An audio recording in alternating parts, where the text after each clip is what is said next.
TUPAC Shakur, a towering figure in hip-hop, left an indelible mark with his fiery lyrics and unapologetic voice. His 1996 death remains shrouded in mystery, fueling theories of assassination or survival. Today, we step beyond speculation into a chilling spiritual account from a former gang member, a man who was shot to death. He later claimed that he descended into hell, where he witnessed Tupac enduring unimaginable torment. This testimony isn't about pointing fingers. It's an urgent call to face the eternal consequences of our choices. Stay to the end to discover how he was snatched from darkness and charged with a mission to save souls. Subscribe to join thousands seeking God's truth, and comment with your name and city to declare your faith before heaven. Let's dive into this testimony. My name is Don, born into the chaos of Chicago's streets. Life was a war zone with gunfire echoing through alleys and blood staining concrete. At 12, with no parents to guide me, I found a family in a gang where loyalty was preached but rarely kept. Betrayal, I learned, cut deeper than any bullet. The gang shaped me, hardening my heart into stone. I fought, stole, and hurt others, believing I ruled my world. Hatred fueled me, my fists and gun my only language. Yet I was blind, a pawn in a game I didn't understand, unaware of the trap tightening around me. One humid night, unease gnawed at me, a warning I ignored. A gang brother, his eyes shifty, set me up for a deal that felt wrong. Meeting a stranger in a dark alley, I reached for my lighter, my hand barely out of my pocket. A blue flash exploded, sulfur stinging my nose, and 2 bullets ripped through my chest, dropping me to the cold ground. As I lay there, blood pooling, the world faded. My life, short and brutal, seemed to end in that alley. But this was no end. It was the beginning of a journey into a realm beyond imagination. The darkness that swallowed me was only a doorway to what awaited. Consciousness returned, but not to the alley. A suffocating darkness engulfed me, not mere absence of light, but a living entity, coiling around me like a serpent. It was cold, heavy, pressing against my soul, stripping away all sense of safety. I fell through an endless void, no ground beneath, no sound, just a chilling silence that clawed at my mind. The silence broke with a laugh, sharp and malevolent, slicing through the void. Screams followed, raw and desperate, a chorus of anguish from unseen souls. My descent slowed, and I landed in a realm alien to Earth, where hope was a forgotten word. The air was thick, rancid with sulfur, burning my throat with each breath. The ground was jagged, glowing faintly red, cutting into my feet as I stood. A vast expanse stretched before me, lit by flickering flames in the distance, casting eerie shadows. The screams grew louder, blending with the clank of chains and a low, guttural hum, like the pulse of a dying beast. This wasn't a dream, it was a reality more vivid than life. An unseen force tugged me forward, my steps heavy, as if wading through tar. Shadows moved in the periphery, their eyes glinting like embers, watching, waiting. The darkness wasn't empty, it lived, whispering my sins, my failures, my pride. I sensed I'd crossed a threshold, entering a place where light had never reached. The air grew denser, the stench of decay mingling with sulfur, stinging my eyes. The ground pulsed, its heat searing through me, sweat mixing with dread. I saw faint figures in the distance, trudging in endless lines, their steps burdened by an unspoken verdict. The weight of this place pressed on me, a warning of its permanence. I wanted to scream, to run, but my voice was gone, swallowed by the void. The darkness tightened, a cold grip on my soul, accusing me of every wrong. My life flashed before me, every choice, every sin, undeniable and damning. I knew then I was in hell, and the horrors were just beginning. The screams intensified, some shrill, others deep, a symphony of eternal suffering. The ground burned hotter, steam hissing, the air thick with despair. Shadows closed in, their laughter a grating rasp, clawing at my sanity. This realm was alive, its purpose clear, to punish, to reveal, to consume. As I moved deeper, the darkness seemed to know me, its whispers growing personal, taunting my past. The ground shifted, coals grinding, the heat a constant assault. The reality of my fate sank in, a truth I couldn't escape. Yet a faint spark of fear drove me to pray, a wordless plea for mercy in a place that knew none. The air scorched my skin, a blistering heat that overwhelmed my senses. Before me lay massive pits of fire, glowing red, each a cauldron of writhing souls, their screams piercing the air. Flames licked their flesh, burning without end, a torment that never consumed. Demons prowled, their scales glinting, eyes blazing like furnaces, claws sharp and cruel, enforcing a justice both precise and merciless. In one pit, a man hung upside down, his tongue torn out, blood dripping into the flames. A woman gagged on acid, her throat blistering, forced to drink for her drunken sins. Another soul was buried in giant maggots, their teeth ripping flesh, his muffled screams a haunting echo. Each punishment fit the crime, a reflection of choices made in life, undeniable and eternal. The ground was a mosaic of coals and blood, steaming, slicing my feet with each step. The stench was unbearable, sulfur blending with rotting meat, clinging to my skin. Demons laughed, their rasping voices mocking the soul's despair, their joy a sickening contrast to the suffering. The air pulsed, heavy with malice, crushing any flicker of hope. I saw a soul claw at a pit's edge, his eyes wild with desperation. A demon seized him, slamming him back, flames roaring higher, his scream a raw plea for mercy that never came. The punishment was relentless, a cycle of pain without respite. The weight of their guilt mirrored my own, a truth I couldn't deny. The pits glowed brighter, steam rising, the heat a living force, searing my flesh. Screams formed a constant wail, burrowing into my soul, a sound I'd never unhear. Demons moved with purpose, their claws glinting, eyes locked on their prey, relishing every cry. The cavern's walls loomed, black and jagged, dripping with a foul ooze that hissed on the ground. A young boy burned, his face twisted, punished for murders committed in rage. His cries were desperate, but the flames didn't waver, his fate sealed. The air grew thicker, the stench of blood and fire choking me, my throat raw. An unseen force held me, demanding I witness this justice, this consequence. The demon's laughter echoed, a cruel blade mocking the soul's torment. The ground shifted, coals cutting deeper, the heat unbearable, sweat stinging my eyes. Their eyes, hollow with regret, stared back, reflecting an eternity of pain. The air was suffocating, the reality of hell sinking into my bones. This was no accident, it was deliberate, a verdict for every sin.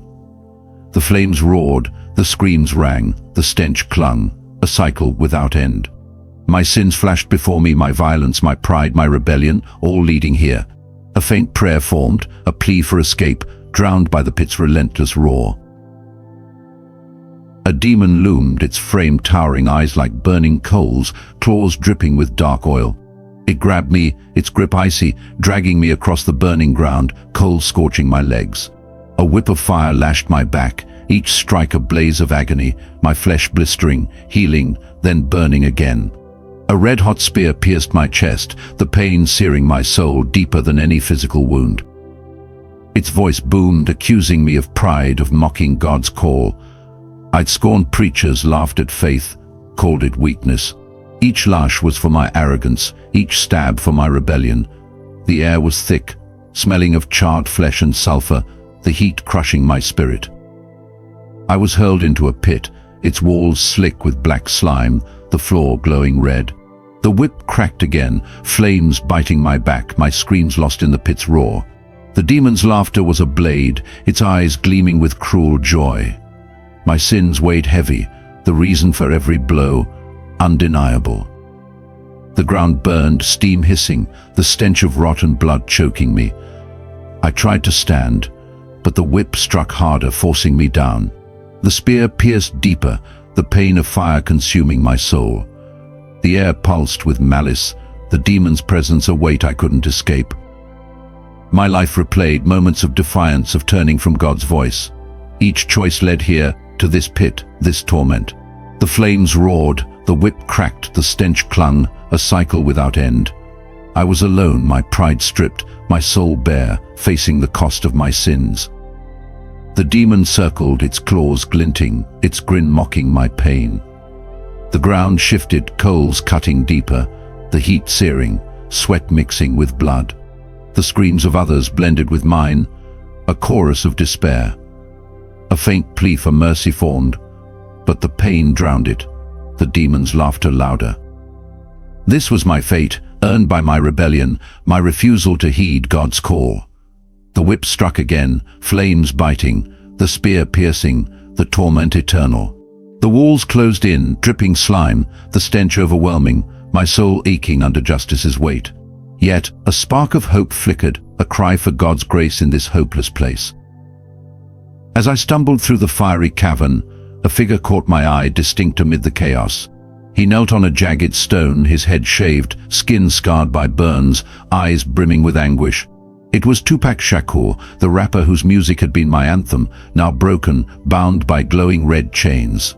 His presence shocked me, a stark contrast to the defiant star I'd idolized, his torment a mirror of this place's cruelty. The chains burned into his flesh, steam hissing, the stench of charred skin mixing with sulfur. Tupac's voice, once powerful, was faint, repeating, "I love Biggie, I love Biggie." His words carried a weight of regret, a confession of the feud that defined his life. A demon towered over him, its scales glinting, claws dripping, its laughter a grating rasp that echoed off the walls, mocking his pain. The ground glowed red, sharp coals cutting my feet as I stood frozen, watching. Tupac's torment was not just physical, his mind was a prison, replaying his rivalry with Biggie Smalls, the hate he'd fueled, the violence his words inspired. The chains tightened, his cries raw, blending with the pit's wail, a sound that pierced my heart. I saw his legacy, once a blaze of glory, now ash in this eternal fire. The demon struck him, claws raking his side, flames leaping from the wounds. Tupac staggered, his body trembling, tears streaming down his scarred face, his strength gone. The air was thick, the heat unbearable, sweat stinging my eyes, the stench of blood and rot choking me. His pain was a warning, a reflection of the influence he'd wielded, the millions he'd led astray. I remembered nights blasting his music, his voice fueling my anger, my rebellion. His defiance had shaped me, his lyrics my creed, but here that creed was torment. The demon's eyes glowed, relishing Tupac's suffering, its claws ready for another strike. The ground shifted, steam hissing, the flames roaring, a relentless assault on my senses. Tupac's eyes met mine. A flicker of recognition, then despair. He tried to speak, but the chains burned brighter, silencing him, his pain a testament to his sins. The cavern's walls loomed, dripping with black ooze, the stench clinging, my soul heavy with his fate. I saw his fans, millions still chanting his name, blind to this truth, their paths teetering on the same edge. The demon laughed louder, its voice a blade, cutting through Tupac's cries. The flames pulsed, the air suffocating, the screams a constant roar, drowning any hope. I felt his regret, a weight I carried, his music's impact now clear in this pit. This was real, a consequence of choices, a fate I could share if I didn't change. I wanted to reach out, to ease his suffering, but I stood powerless, a witness to his eternal torment. The chains glowed hotter, Tupac's cries weaker, his body shaking, the cycle unending. The walls seemed alive, pulsing, the stench overwhelming, my heart aching for him. A faint prayer formed, a plea for mercy, not just for him, but for me, for all who follow his path. The scene burned into me, a lesson I couldn't unsee. Tupac's torment was a mirror, reflecting the cost of pride, of hate, of influence misused. The demon circled, its claws glinting, its joy a sickening sight, the flames roaring higher. The air grew denser, the stench of fire and decay choking me, my throat raw, my soul burdened by this truth. As I watched, the cavern seemed to close in, the heat pressing closer, the screams louder. Tupac's face, once bold, was now a mask of regret, his eyes pleading for a rest that never came. The ground burned, coals slicing deeper, the stench clinging, a constant reminder of this place's reality. I knew I had to carry this warning, to share his fate, to wake others before they fell here. The demon's laughter faded slightly, but the chains didn't loosen, Tupac's torment relentless. I felt a pull, an urging to move on, to see more, to understand the full weight of this place. The air stung, the flames roared, the stench lingered, but the image of Tupac stayed with me, a call to change, to warn. I stepped forward, the ground burning, my soul marked by his pain, ready to face what lay ahead. The cavern widened into a realm unlike anything I'd seen before, vast and suffocating, where twisted iron spires reached endlessly into a sky choked with smoke and shadow. The air hung thick with ash and rot, and every breath I took burned with sulfur and something worse, regret. The heat rose in invisible waves, not from fire alone, but from the anguish embedded in the very stone beneath my feet. This was a place where betrayal was not just punished, it was displayed. Each of the towering spires served as a prison, built not from bricks, but from condemnation. Suspended from their jagged arms were cages, hundreds of them dangling like cursed fruit. Within each cage burned a soul, not just in flame, but in memory, in shame, in a horror that repeated itself endlessly. These were not the ignorant. These were the ones who once knew the truth and traded it willingly for the worship of men. The first soul I saw was a preacher, once adored by thousands. His voice had thundered from pulpits, promising blessings in exchange for donations, twisting scripture to feed his empire. Now his tongue was aflame, melting and regenerating over and over, his throat forever scorched from the lies he once spoke so boldly. His cage swayed violently, flames licking at his feet, and above him a plaque read, "Fed my pride, not their souls." Not far from him hung a musician, his body chained in silence. I recognized his face from magazine covers, music videos, sold-out concerts. Once praised for pushing boundaries, now he was pushed to the edge of sanity. Demons slithered around his cage, taunting him with melodies he once wrote, now twisted into perversions. Each note, once applauded, had become a whip across his soul. Then came a politician, his mouth gagged with molten gold. He had climbed through corruption, shaking hands with darkness for power. His speeches had stirred nations, but now his voice was only a muffled scream beneath layers of greed turned solid and burning. His hands were chained to scrolls of his own laws that had legalized death and outlawed truth. And then the air shifted. I saw her. A woman whose beauty had once dazzled the world, now reduced to scorched flesh and cracked bones. Her face, once flawless, bore scars that pulsed with every scream. She had been an icon, flashing symbols of rebellion, sensuality, and darkness without remorse. Now she clawed desperately at her cage, her fingernails torn, sobbing for a second chance. Her perfume had once drawn millions, now the stench of burning hair and rotting pride surrounded her. As I stood trembling, a voice spoke, not from above, not from behind, but from within the very walls around me. It was the voice of holiness, sorrowful but final. They knew me. They saw me, but they chose the stage over the altar, applause over repentance, smoke over spirit. And then I saw what they saw. Visions flashed like fire through smoke, moments when each of these souls had been convicted, warned, even visited by the Spirit of God. I saw one artist tear a page from a Bible and laugh, a preacher turn off the voice of God to accept a television contract, a celebrity deny Christ publicly to gain a global endorsement. Each decision etched a mark on their souls, marks that had now become chains. Demons moved like shadows made flesh. They weren't in a rush, they were savoring the pain. One demon stopped in front of a cage and hissed. He once said, "God is just another name for energy. Now feel what real power tastes like." And the cage erupted in fire again. Another demon climbed a spire like a spider, whispering accusations through the bars. "Did they worship you? Do they remember your name?" it asked a writhing soul. "No, but we do." I saw cages made of contract scrolls that bound their victims with fire ink signatures. One man's cage was forged entirely from golden trophies, now melted and reshaped to pierce his body at every joint. Another woman's cage had mirrors on every side, forcing her to watch herself decay for eternity, her own vanity, now her prison. The smell was unbearable, burned plastic, seared flesh, perfume curdled into poison. I coughed, staggered, and felt my own skin prickle under the weight of memory. Times I had longed to be known. Times I had wished people feared my name. Times I had considered compromise. And I wept. Then the holy voice returned, closer now, with an ache like thunder held back. "Warn them. The soul is not a product. My glory cannot be bought. I turned, but not before locking eyes with a man I once listened to. His podcasts had fascinated me.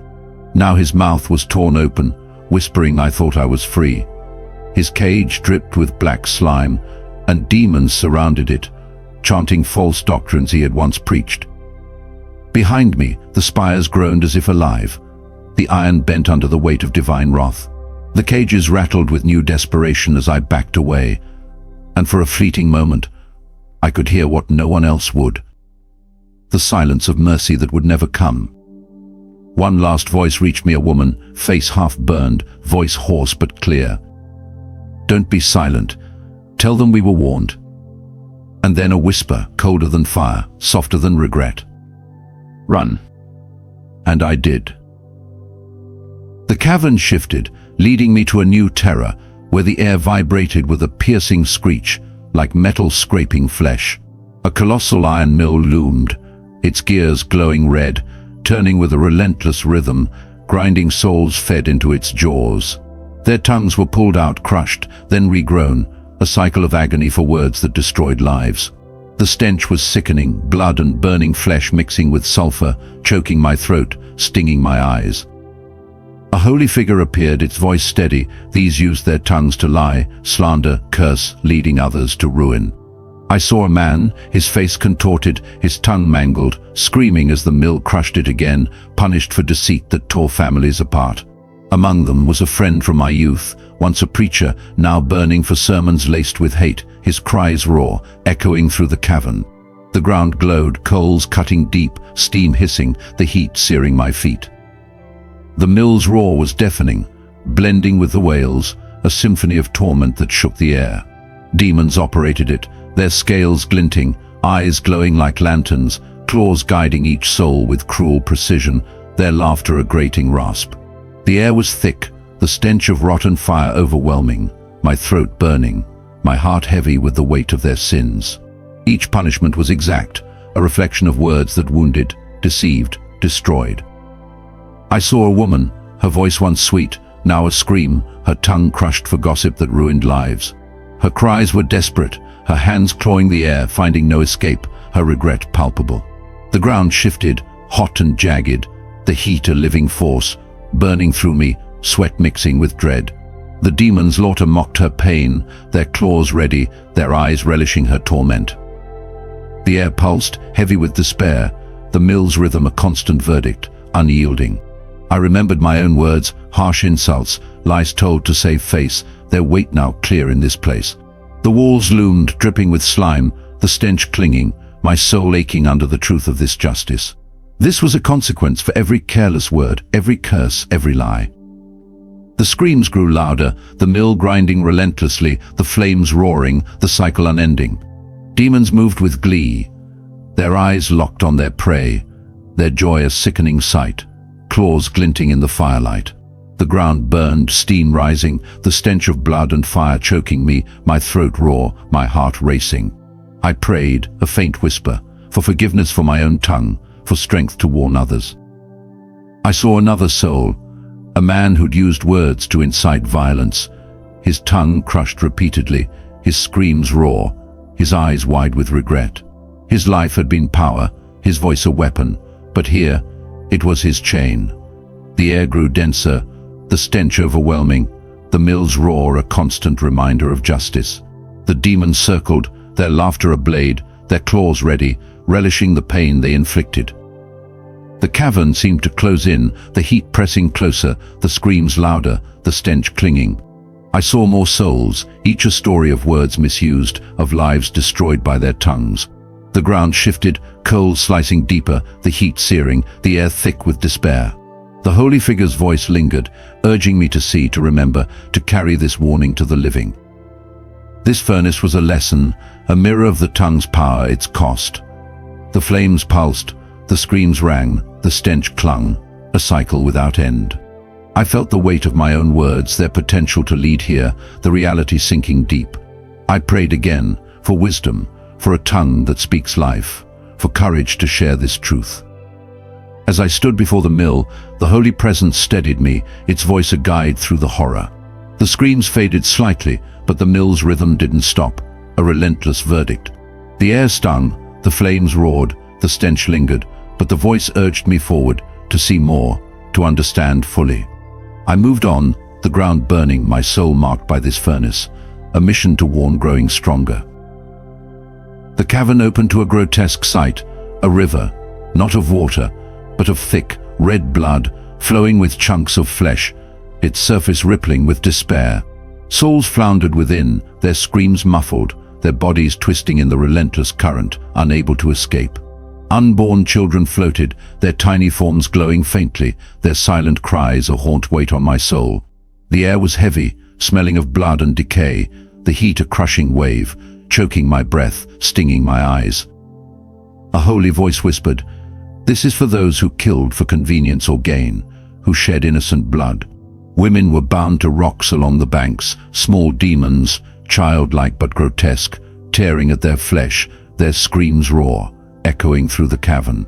The river's stench was overwhelming, blood and rot mixing with sulfur, a sickening assault on my senses. The ground was slick, steaming, cutting deep, the heat searing my feet, a constant reminder of this place's justice. I saw a woman, her face contorted, her body ravaged, punished for abortions chosen for ease, her regret palpable. Her cries were desperate, her hands clawing the rock, finding no escape, the demons relentless in their assault. The air pulsed, thick with despair, the river's flow a constant judgment, unyielding. The demons' laughter was cruel, their claws glinting, their eyes glowing, relishing her torment, a sickening sight. The holy figure held me, its presence steady, urging me to look, to understand the weight of these sins. The unborn's cries pierced me, a weight I couldn't bear, their loss an eternal wound in this place. The ground shifted, blood pooling, the heat unbearable, sweat mixing with tears, my throat raw. This was a consequence, a price for lives taken, a truth I couldn't turn from. I saw a man, his body sinking in the river, punished for murders committed in my city's streets, his screams raw, the current pulling him under. His life had been violence, his hands stained, but here he paid with eternal torment. The air grew denser, the stench of blood and fire choking me, my heart heavy with his fate. The demons circled, their eyes locked on him, their joy a grotesque contrast to his pain. The river roared, its current relentless, the screams blending into a wail, a chorus of despair. The cavern's walls loomed, dripping with red slime, the stench clinging, my soul aching under the weight of this vision. I felt the weight of my own violence, my hands stained by gang life, the reality of this river hitting me hard. I prayed, a faint plea for mercy, for strength to warn others of this fate. I saw more souls, each a story of bloodshed, of lives taken for selfish gain. A woman screamed, her body torn by demons, punished for choosing convenience over life, her regret a fire of its own. The ground burned, the heat searing, the air thick with despair, the stench overwhelming. The holy voice lingered, urging me to see, to carry this warning, to wake the living to this truth. The unborn floated past, their forms faint, their silent cries a call to repentance, to change. The river's flow was unending, a verdict for every life stolen, every choice made in darkness. The demons' laughter echoed, their claws ready, their eyes glowing, a relentless force of torment. The air stung, the heat pulsed, the stench clung, but the holy presence steadied me, guiding me through this horror. This river was a mirror, reflecting the cost of violence, of lives discarded. The screams rang, the flames roared, the stench lingered, a cycle without end.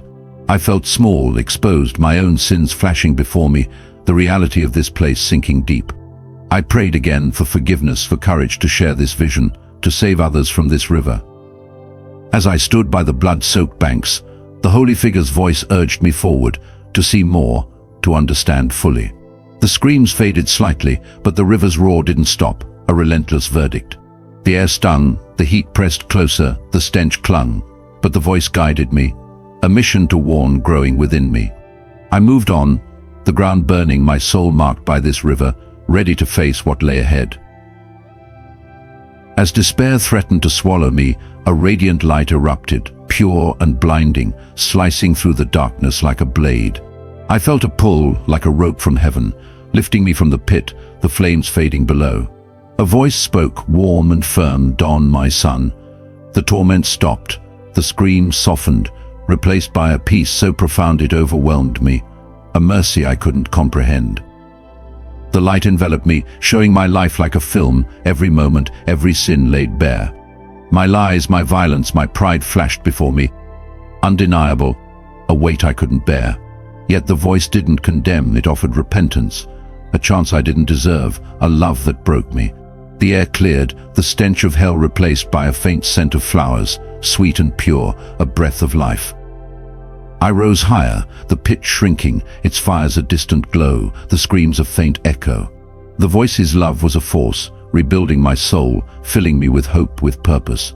The darkness was gone, the weight lifted, my soul lightened by grace I hadn't earned. I knew I'd been spared, pulled from a fate I'd walked into, a miracle beyond words. The light grew brighter, warm and alive, wrapping me in comfort, healing my scars.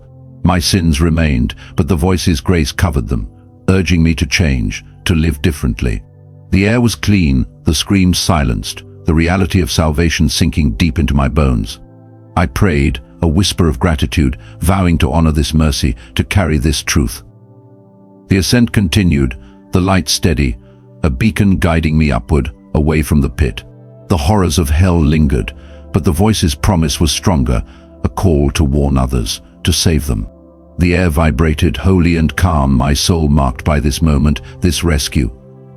I felt chosen, not for my worth, but for His love, a mission forming within me. I saw glimpses of my life, moments I'd ignored God's call, now clear in the light of His mercy.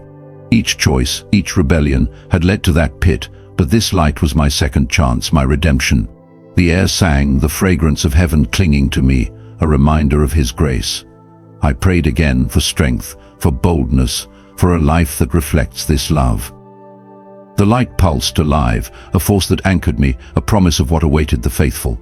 The screams of hell were gone, replaced by a quiet peace, a stillness that soothed my soul. The weight of my sins lifted, my heart light, my purpose clear. I knew I'd return to earth not for myself, but for others, to share this vision, this mercy. As I rose, the light grew softer, warm, a gentle embrace, preparing me for what lay ahead. The voice's words echoed, a charge to speak, to warn, to live for Him. The air was sweet, the horrors fading, the reality of His love filling me. I felt renewed, my soul marked by this rescue, ready to carry this truth to the world. The ascent slowed, the light steady, a guide through the transition from death to life. I saw the pit below, a faint glow, a reminder of what I'd escaped, what others still faced. The air was clean, the fragrance of mercy lingering, my heart steady, my mission clear. I prayed once more for courage, for wisdom, for a life that honors this second chance. The light faded gently, the voice's presence lingering, a promise to guide me always. The horrors of hell were etched in me, but the mercy of God was stronger, a light that would never dim. The air was calm, my soul at peace, my purpose burning bright. I was ready to return, to warn, to save, to live for the one who pulled me from the pit. I stood in a realm of radiant light, before a figure whose hands bore nail scars, His presence a love so vast it overwhelmed me. I knew it was Jesus, His eyes deep with wisdom, seeing every corner of my soul, my sins, my hopes. He spoke, "You don't belong here yet, but I give you a chance, because I love you." His words were a charge, a call to warn the world of the pit I'd seen, the mercy I'd received. His touch was gentle, a warm light flowing through me, healing my soul's scars, filling me with courage. The air was sweet, fragrant with life, the light soft, radiant, soothing every wound. I asked for strength, for boldness to share His truth, to face the world with His message. He nodded, His eyes steady, promising to guide me, to never leave me, a vow that anchored my heart. The ground was smooth, glowing, a stark contrast to hell's burning coals. Angels surrounded us, their voices a soft praise, a heavenly chorus lifting my spirit, their light blending with His. The air pulsed, alive with His love, a force that steadied me, a purpose clear in my soul. I felt renewed, ready to return, to live for Him alone, to carry His warning to the world. Jesus spoke again, His voice like a river, calm yet powerful, urging me to go back, to speak of hell, of mercy, of the choice all must make. The air sang, the fragrance of heaven clinging to me, a reminder of his promise, his grace. I bowed, gratitude overwhelming, my soul marked by his love, his mission. This was my second chance, a call to save others from the pit, to lead them to this light. I saw glimpses of heaven, crystal rivers sparkling, fields of vibrant flowers swaying, their scent filling the air. The beauty was beyond words, a promise of what awaited those who chose him. The light pulsed, warm, alive, a beacon for my return, a guide for my mission. I prayed, a whisper of thanks, vowing to honor this moment, this calling with every breath. Jesus' presence lingered, his eyes steady, his love a weight I carried, a strength I'd draw on. The angels' praise grew softer, a gentle hum, their light a shield for my journey back.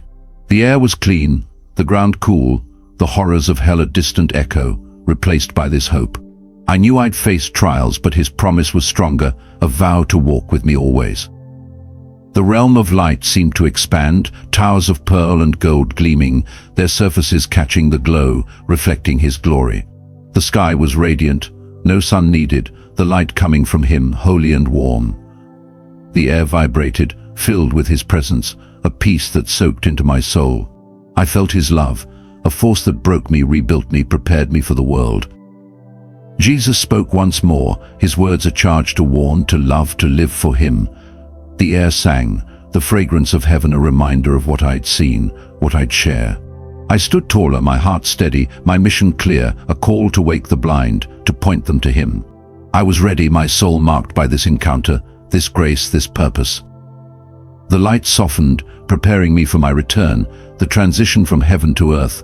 Jesus' eyes met mine, a final assurance, his love a guide for every step. The air was calm, the angels' voices a faint echo, the ground steady beneath me. I prayed again for courage, for wisdom, for a life that reflects his light, his mercy. As the realm faded, Jesus' presence remained, a promise etched in my soul, a vow to guide me through the mission ahead. The air was sweet, the light lingering, the horrors of hell replaced by this hope, this calling. I felt whole, renewed, ready to return, to warn, to save, to live for the one who saved me. The transition began, the light guiding me back, my heart burning with his truth. I awoke in a hospital, machines beeping, my chest heavy with pain from the bullets that nearly ended me. Doctors called it a miracle, my survival defying their charts, but I knew the truth. God had pulled me from hell, given me a second chance. My body was broken, but my soul was light, free, the horrors of hell vivid, the mercy of Jesus clearer. I understood my purpose, to warn, to call others to the light, to save them from the pit I'd seen.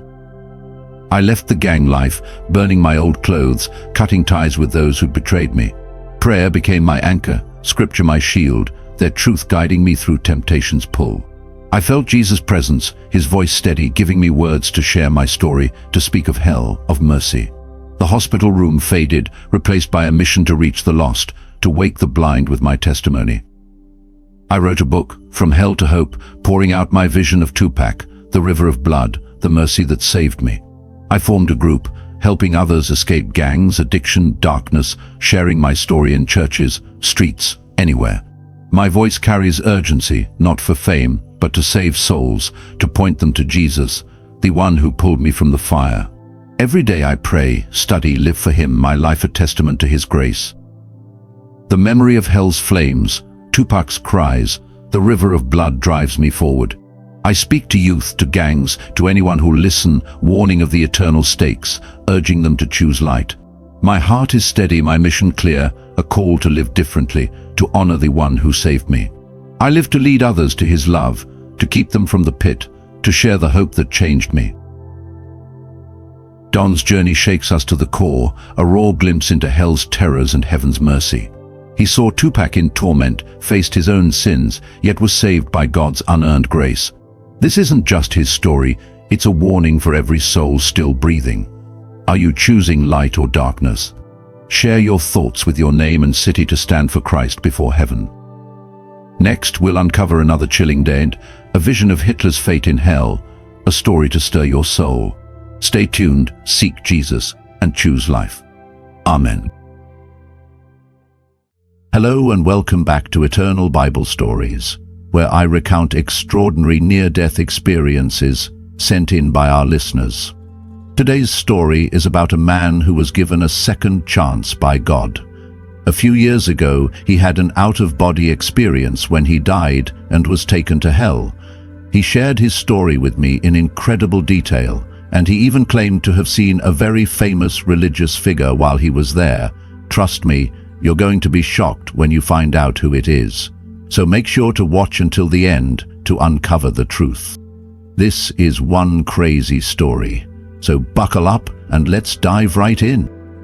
Hello, Eternal Bible Stories. First, I want to thank you for giving me the strength and motivation to share my story. Some of you may have heard it before, but many haven't, so I want to share it again to reach even more people. My name is Nathan. I'm 56 years old and I live in New York.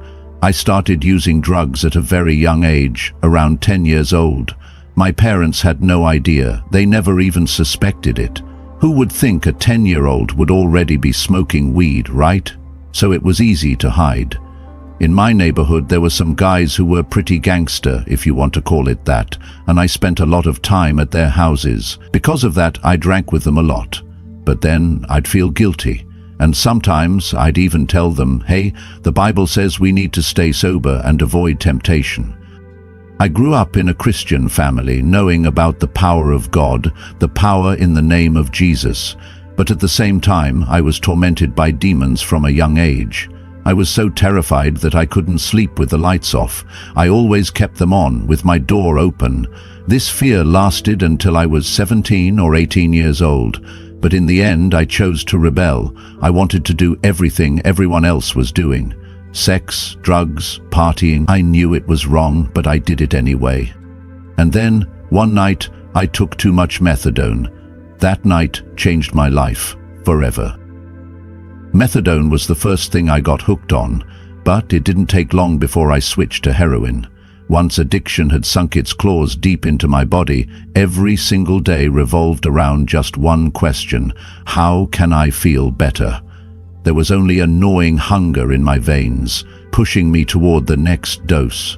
When you're withdrawing, the only thing that matters is ending the pain, no matter the cost. I no longer went to work, no longer carried any responsibilities, and no longer cared about everything falling apart around me.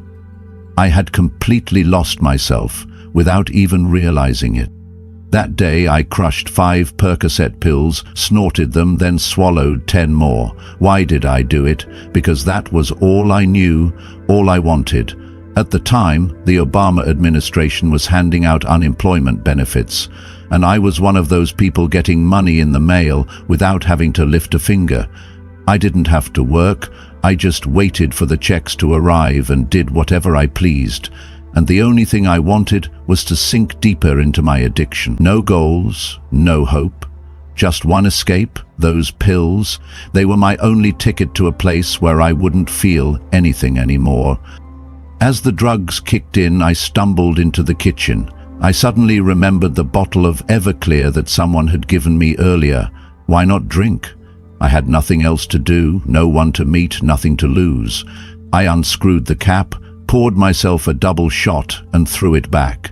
A warm sensation slid down my throat, spreading through my body. I waited for a moment, then poured another one. I felt a little better, but not enough. So I drank again, and again. 5 or 6 double shots later, my head started spinning. Reality blurred, and I drifted into a hazy state between consciousness and hallucination. But then, in that exact moment, something changed. I walked into my bedroom and immediately felt the presence of death. No one needed to tell me, I just knew. The air thickened like an invisible darkness slithering across my skin. Something was in the room with me, watching, waiting. My breath caught in my throat, and my heart pounded so hard I could hear it echoing in my skull. I wanted to believe it was just the alcohol and pills playing tricks on me, but deep down, I knew the truth. It was there, and it had come for me. Panic surged through me. I forced out a desperate prayer, Jesus, please forgive my sins. But before I could even finish saying the word sins, a horrifying force yanked me downward. There was no time to fight, no chance to run. I was thrown into darkness, spiraling down through a tunnel that plunged deep into the earth. The air howled as if it were being torn apart, and something monstrous seized me from behind. It was enormous, beyond comprehension, and I was nothing more than a rag doll in its grasp. I couldn't see it, but I could feel it. Its overwhelming presence, its unshakable grip. It clutched me so tightly that I could hear my bones groan under the pressure. And beneath me, only hell awaited. I was ripped from my body like a leaf torn from its branch in the middle of a storm. There was no time to catch my breath, no moment to comprehend what was happening. An invisible force yanked me downward at an unimaginable speed, faster than anything I had ever experienced. I felt myself being hurled into a pitch-black tunnel, an abyss with no light, no gravity, only an all-consuming darkness, swallowing me whole. There was no peace, no sense of calm that people often associate with death. There was only pure, unfiltered terror. I wanted to scream, but my throat felt like it was being crushed, and no sound came out. I could only keep falling, with no idea where I would land. The tunnel's walls weren't made of stone. They were made of chained souls. They clung to the walls, their bodies stretched and contorted, as if they were an actual part of this nightmarish prison. I had no idea how long they had been there, but I could feel their despair, a torment that had no end. They wore all kinds of clothing, some in ancient robes, others in medieval attire, and some in modern-day outfits. From the time of Adam and Eve to the 2020s, every culture, every nationality, Americans, Asians, Middle Easterners, were all here. They screamed in agony, their cries echoing throughout the tunnel, forming a symphony of eternal suffering. They reached out toward me as if I were their last hope, their final chance at salvation. Their skeletal hands, skin stretched thin over brittle bones, grasped desperately at me, their fingernails broken and jagged as they clawed at my body. I tried to pull away, but I couldn't escape their touch. Their fingers, ice cold, scraped against my skin, leaving behind searing scratches that burned like fire. But the physical pain was nothing compared to what I felt inside. Because the moment they touched me, I knew everything about them. Not through words, not through images, but through a horrifying and unnatural connection, as if their very consciousness had been forcefully transferred into mine. In a single instant, I knew who they were, what they had done on Earth, and why they had ended up here. I felt their guilt, their fear, their overwhelming regret, as if their suffering had become my own. And no matter how different they had been in life, they all had one thing in common. They had rejected the truth. They had chosen the wrong path, and now they were paying the ultimate price, for eternity. I hit the ground, but it wasn't normal ground. It was a scorching, molten surface, hotter than anything I had ever felt. I screamed as the searing heat immediately burned into my skin. The air was thick with the nauseating stench of burning flesh, a suffocating, inescapable odor. I looked around, but all I saw was a nightmare beyond imagination. The damned souls writhed in agony, some torn apart by grotesque creatures, others crawling on the ground, their skin peeling, charred black like overcooked meat. Their agonized screams blended together into a horrific, unending melody, a sound that could never be forgotten. Before I could even begin to comprehend what was happening, the shadowy entity tightened its grip around me and dragged me forward once more. It didn't matter that my feet had touched the ground. I still had no control. I couldn't run. I couldn't fight back. I was completely powerless. Each step I took on the burning terrain sent fresh waves of pain shooting through me. But even that was nothing compared to the sheer terror consuming my mind. I had no idea where I was being taken, no clue what lay ahead, but a horrifying certainty gripped my soul. Whatever awaited me next would be even worse. The shadowy entity still refused to release me, dragging me through the dark, desolate roads of hell, a place where there was no sunlight, no hope, only eternal punishment.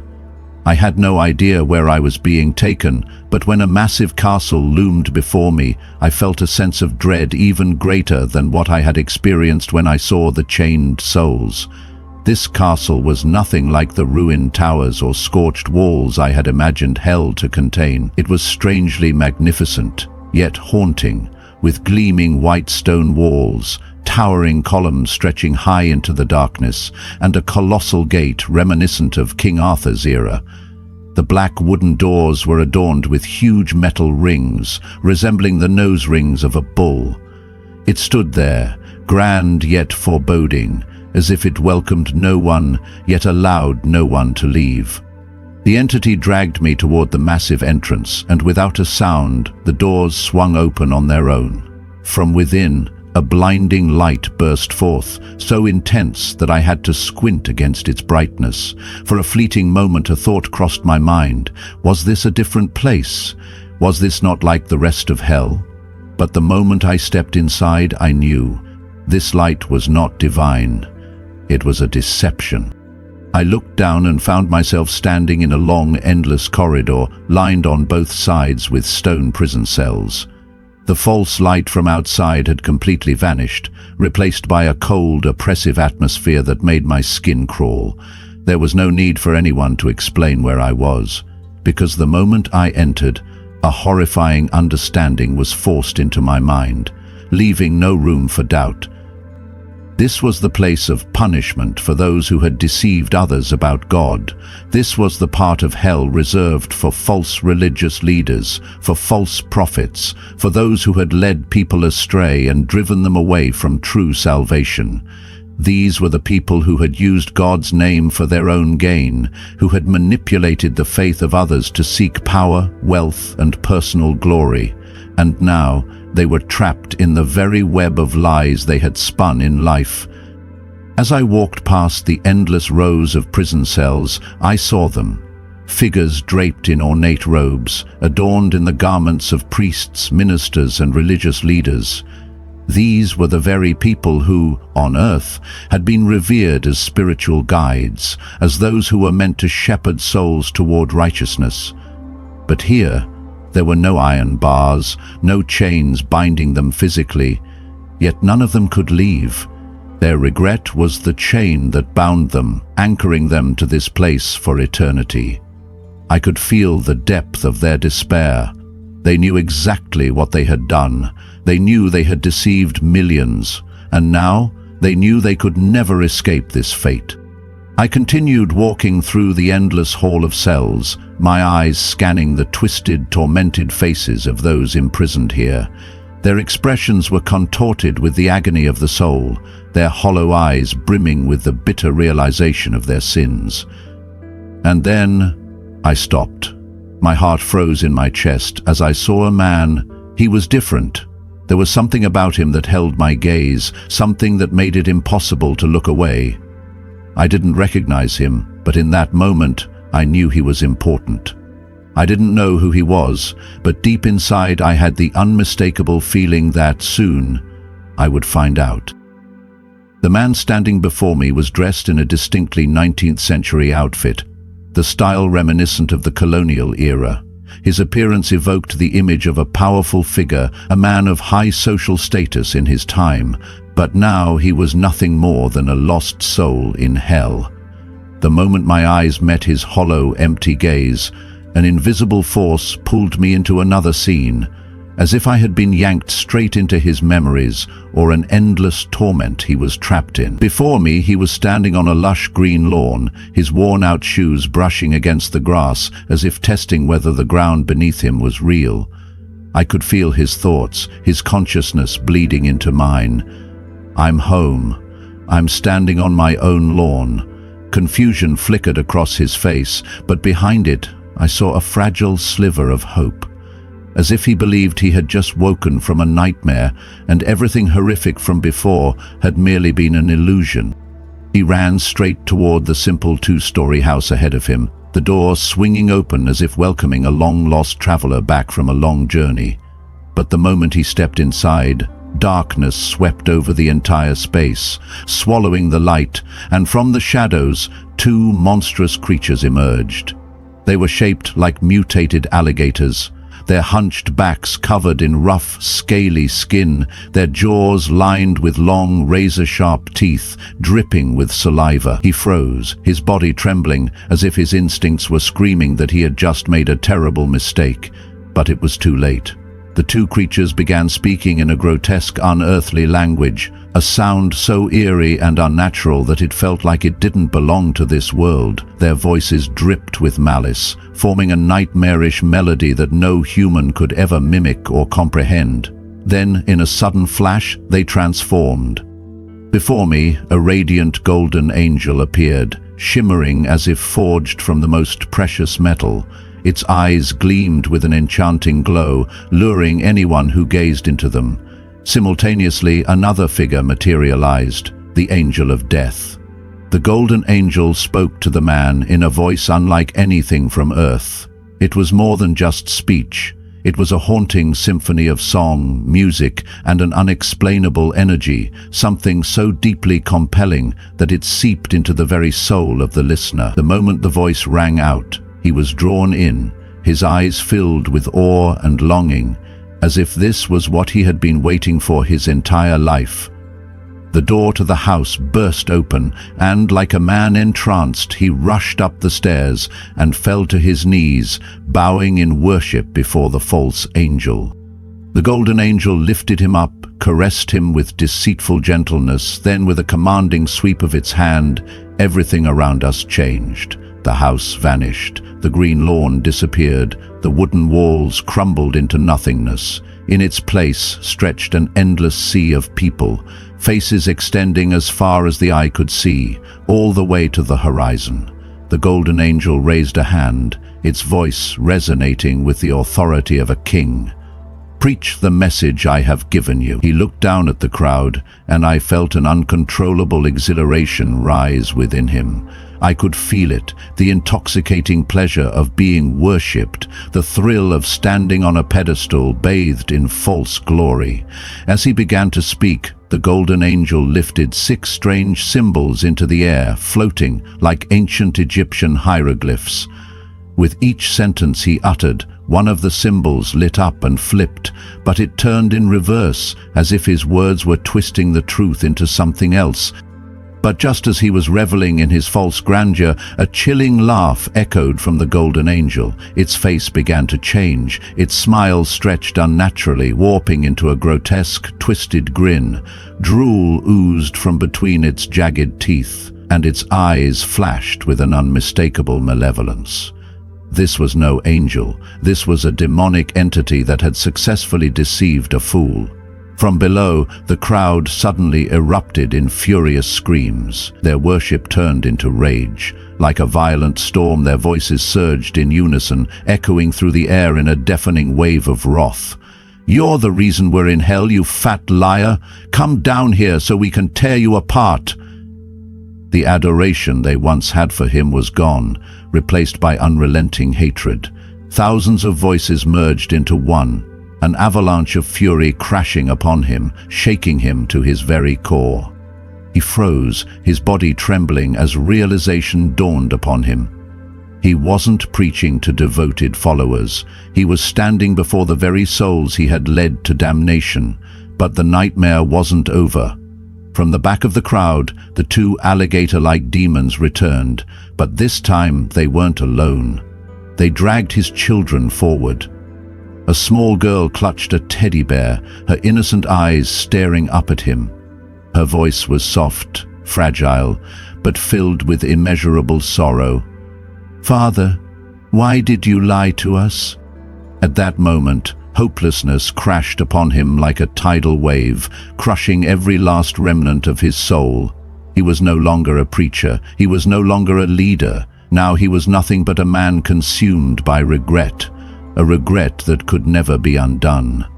But hell does not allow escape. The two demons lunged forward and began torturing his daughter right before his eyes, ripping apart the illusion, tearing down the falsehoods he had built his life upon. He screamed, fell to his knees and begged for mercy, but it was too late. His forehead slammed against the ground over and over, his blood pooling beneath him. But the more he bowed, the more the ground beneath him changed. From soft grass to sharp, jagged stones, slicing into his flesh, forcing him deeper into an inescapable nightmare. And then the scene reset. He was standing on the grass again. He was checking the ground again. He was running into the house again. And everything repeated. Forever. I panicked. I realized I could be trapped in the same endless cycle. I was terrified beyond words, knowing that this could be my fate too. Desperate, I cried out, my heart overflowing with a repentance I had rejected for years. Lord, please save me. The more I pleaded, the stronger my voice became, rising in a desperate crescendo. And then, a radiant light exploded into existence. The nightmare was not over yet, but I could feel a powerful shift. A blinding, radiant light suddenly engulfed me, banishing the crushing darkness that had weighed upon me. I felt my body become weightless, no longer trapped in the grasp of that monstrous entity. The physical pain vanished, and the fear that had eroded my mind dissipated like mist. I didn't know what was happening, but I could feel an incomprehensible power pulling me out of hell. I was no longer falling down. I was being lifted up. And then, as the light slowly faded, my surroundings blurred, and I felt my feet touch solid ground. I opened my eyes and found myself lying on the floor. Everything was eerily silent. No monsters, no screams, no cursed castle or tormented souls. There was only me, alone, on the floor of my own bedroom. I took a deep breath, my chest heaving with panic, every inhale feeling like it would tear me apart.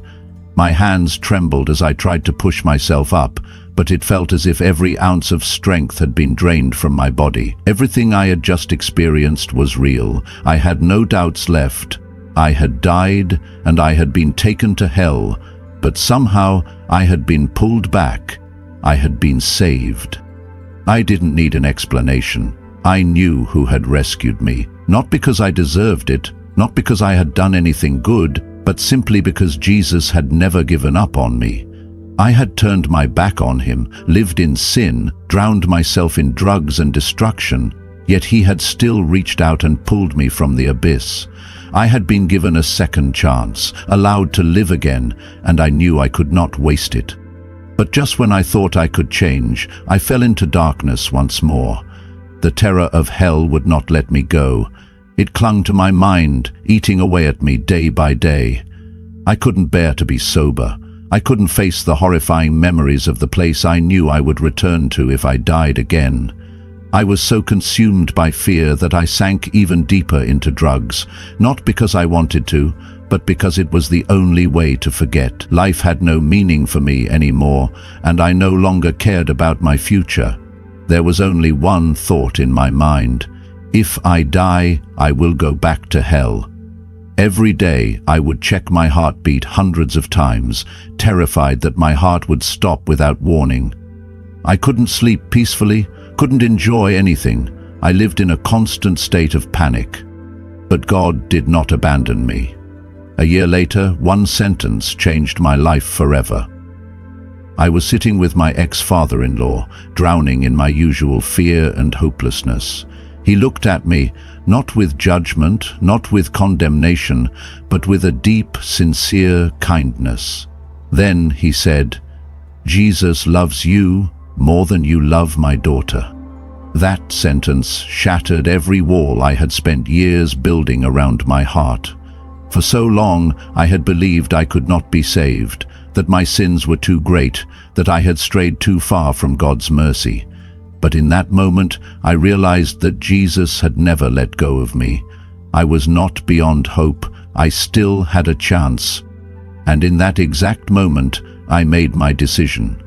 I walked away from drugs without a second thought, without rehab, without mental preparation. I cut it off completely, as if I had just woken up from a nightmare and realized I had another choice. I no longer wanted to run away. I no longer wanted to forget.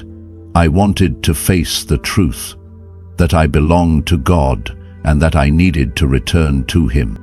I didn't know what would come next, but I knew one thing for certain. I would never go back to my old life again. After everything that had happened, I knew I couldn't keep this story to myself. This wasn't just a nightmare, nor was it a hallucination caused by drugs. It was a real experience, a terrifying journey that I had been allowed to return from so I could tell others. I started sharing it with the people around me, but most of them didn't believe me. Some thought I was crazy, while others dismissed it as the effects of years of drug abuse. But I didn't need human validation, because I knew what I had seen was real. One day, during a conversation with my ex-father-in-law, I decided to tell him everything. I told him about the eerie castle where false religious leaders were imprisoned, about the man I had seen, about the horrifying loop he was trapped in, and about the little girl clutching a teddy bear, asking him a question that shattered my soul. "Father, why did you lie to us?" I described the house, the lawn, the look of eternal regret on his face, and the strange symbols floating in the air as he preached to the raging crowd. My ex-father-in-law didn't interrupt me. He just sat there, listening quietly, his sharp eyes seeming to piece together every detail I recounted, as if connecting it to something he had already known. When I finally stopped talking, he didn't look surprised. He didn't express doubt. Instead, he silently opened his laptop, typed a few search terms into the search bar, and turned the screen toward me. The image on the screen made my blood run cold. It was the house I had seen in hell. Every detail matched perfectly. The simple two-story structure, the barn-like appearance, the exact architecture I had seen in my vision. A chill ran down my spine because I knew this was no coincidence. I had been there. I had seen it with my own eyes. My hands trembled as I continued scrolling down, and at that moment, my breath caught in my throat. There on the screen was a photograph of the children, dressed in the exact same outfits I had seen in my experience. Every detail was identical. Their clothing, their posture, even the hollow emptiness in their eyes. The moment I saw them, the memories crashed back. I remembered the furious cries of the damned, the curses of those who had been deceived, and the sheer terror on that man's face when he realized that his own family had been dragged to hell because of his lies. And then I saw his face. At that instant, a shock like lightning tore through me. It was him. The man I had seen in hell was not just another lost soul, not just a random sinner facing punishment. He had been a powerful figure, a man of great influence, someone who had led millions down the wrong path. I stared at the photo on the screen. Every feature of his face burned into my memory. So vivid it was as if I was still standing in front of him in that cursed place. There was no mistake. I had read his thoughts. I had felt his fear. I knew him better than anyone alive today. My ex-father-in-law typed a few more words onto the screen, then turned to me, his voice low but firm. "The man you saw was Joseph Smith, the founder of the Mormon Church." I couldn't believe what I was hearing. That name meant nothing to me before my experience in hell. I had never studied him. I had never read about him. I had never known who he was or what he had done. But now I knew him better than his own mother had known him. I knew what he had preached. I knew what he had promised. I knew how many souls he had deceived. And I knew he was paying the price for what he had done, a price that could never be repaid. I have been to hell. I have seen souls trapped in agony and despair, people who once believed they had their whole lives ahead of them, only to realize too late that there was no escape. I have experienced the sheer terror of knowing that I too should have been left there for eternity, if not for the hand of God reaching down to save me. And now I am here sharing this story not to scare you, not to judge you, but to warn you. Do not wait until it is too late. You still have a chance. You can still be saved. But none of us know how much time we have left. Tomorrow is promised to no one. Do not gamble your soul on a future that may never come. What are your thoughts on Nathan's story? Leave a comment and let us know. Share this story so that more people can hear the truth. And if you want to keep listening to real stories, powerful testimonies, and near-death experiences that can change lives, hit the like button, subscribe to the channel, and turn on the notification bell. Doing so doesn't just help spread this message, it could save someone's soul. Maybe yours, maybe a loved one's, maybe someone who desperately needs to hear this right now. Jesus loves you. He is waiting for you to come back to him. God bless you.